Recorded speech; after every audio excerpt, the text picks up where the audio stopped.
Хотите взглянуть на сырники по-новому или вам попросту не нравится возиться с их приготовлением, придавать форму, обваливать в муке, переворачивать? Тогда оставайтесь со мной, ведь мы приготовим сырники по-новому в духовке. С вами канал «Жизнь вкусная».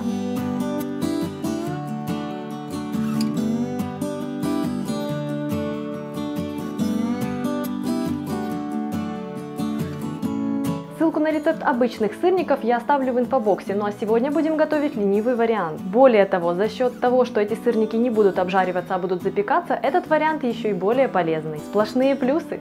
Так, на 400 грамм такого вот суховатого пастообразного творога я беру 2 яйца, 2 столовые ложки с горкой муки, у меня цельнозерновая мука, это 50 грамм.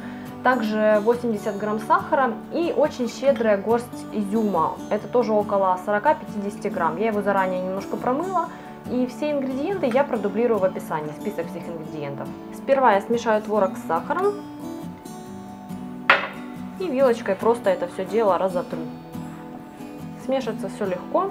Если у вас творог крупинчатый, то лучше всего, наверное, будет приготовить это тесто при помощи блендера.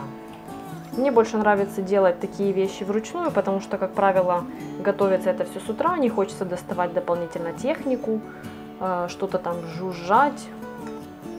Удобнее всего сделать все ручками. Теперь добавлю яйца.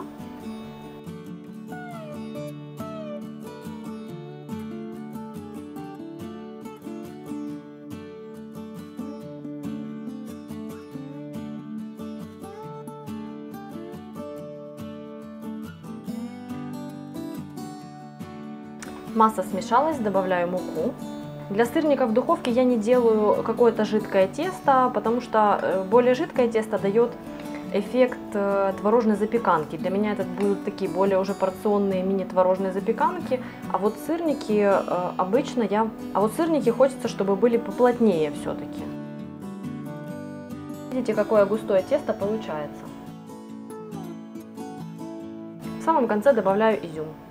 Если вам очень нравится, вы можете предварительно замочить его в каком-нибудь ароматном алкоголе, в коньяке, в роме и вмешать его в сырники в таком виде. Если же изюм вам не нравится, вы можете попросту его не добавлять. Кстати, вы можете отдельно взбить белки с небольшим количеством сахара из общего объема. Таким образом у вас получатся сырники более пышные, более нежные и более воздушные. Но так как я больше люблю сырники в их первозданном плотном формате, поэтому с белками играться не буду. Для сырников я использую такую вот силиконовую форму, ее сейчас немножечко мазну маслом ги, буквально вот трону слегка, потому что из силикона все выходит замечательно. По сути, я больше смазываю дно, бока особо не затрагиваю.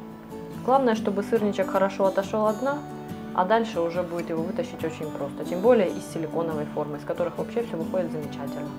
Раскладывать тесто буду при помощи ложки для мороженого. Я разложу тесто, а потом еще при помощи ложки его немножечко утрамбую и распределю.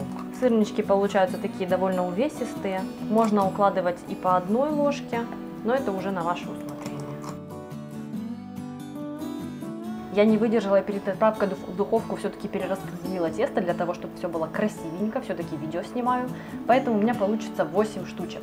Сырники я буду выпекать в духовке при температуре 175 градусов в течение 20-25 минут. Ориентируйтесь на аппетитный румяный цвет.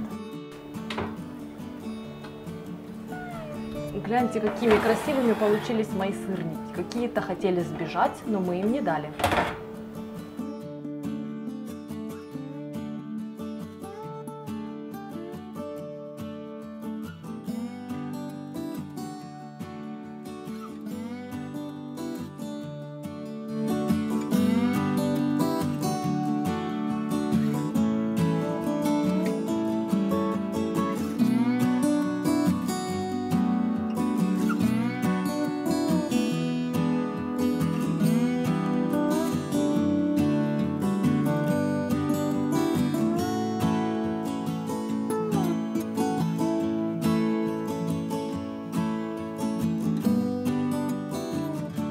Никогда не пропускайте завтрак. С вами была Галина Артеменко и канал «Жизнь вкусная». Ставьте лайк, а также подписывайтесь на мой канал, потому что здесь вкусно.